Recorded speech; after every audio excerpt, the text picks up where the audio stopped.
दोस्तों, भारत के real estate का ग्रोथ ग्राफ लगातार बढ़ रहा है। देश के टॉप शहरों में हाउसिंग डिमांड इस वक्त ऑल टाइम हाई पर है।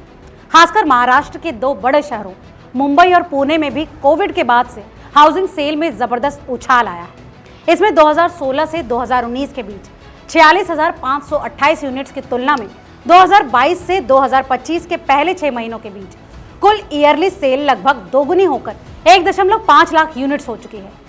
नमस्कार, आप देख रहे हैं रिपोर्टर जी और मैं हूं आपकी भरोसेमंद होस्ट लता सिंह। दोस्तों, एक ताज़ा रिपोर्ट के मुताबिक ये वृद्धि दोनों मेट्रो सिटीज में मजबूत आर्थिक विश्वास और डिमांड दिखाती है।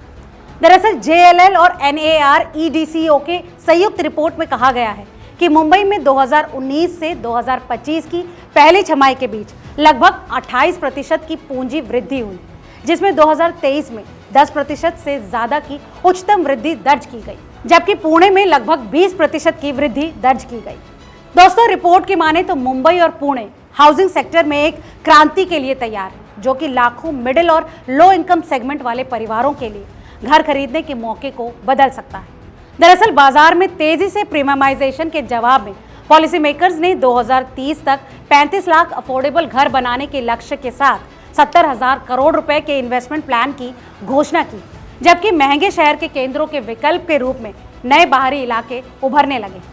दोस्तों, JLL इंडिया के सीनियर मैनेजिंग डायरेक्टर और हेड ऑल्टरनेटिव्स करण सिंह सोडी का इस विषय में कहना है कि महाराष्ट्र में 2022 और 2025 की पहली छमाही के बीच कुल लॉन्च में प्रीमियम हाउसिंग 43% से बढ़कर 59% हो चुका है, जबकि 50 लाख रुपए से कम कीमत वाले किफायती घरों की संख्या लगभग 15% से घटकर केवल 12% रह गई। उन्होंने कहा कि माई हाउस माई राइट नीति 2030 तक 35 लाख EWS LIG घरों के लक्ष्य के साथ लगभग 70,000 करोड़ रुपए के निवेश के माध्यम से आपूर्ति और क्षमता के अंतर को दूर करती है। ये पहल स्टेट हाउसिंग इंफॉर्मेशन पोर्टल यानी SHIP के जरिए AI पावर्ड ट्रांसपेरेंसी का इस्तेमाल करती है और इसे महारेरा और PM गति शक्ति जैसे सरकारी प्लेटफॉर्म से जोड़ा गया है।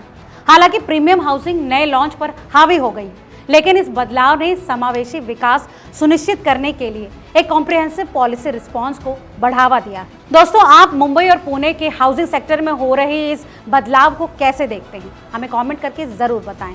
और रियल एस्टेट से जुड़ी ऐसी तमाम और खबरों के लिए अगर अभी तक आपने चैनल को सब्सक्राइब नहीं किया है तो रिपोर्टर जी चैनल को तुरंत सब्सक्राइब कर लें।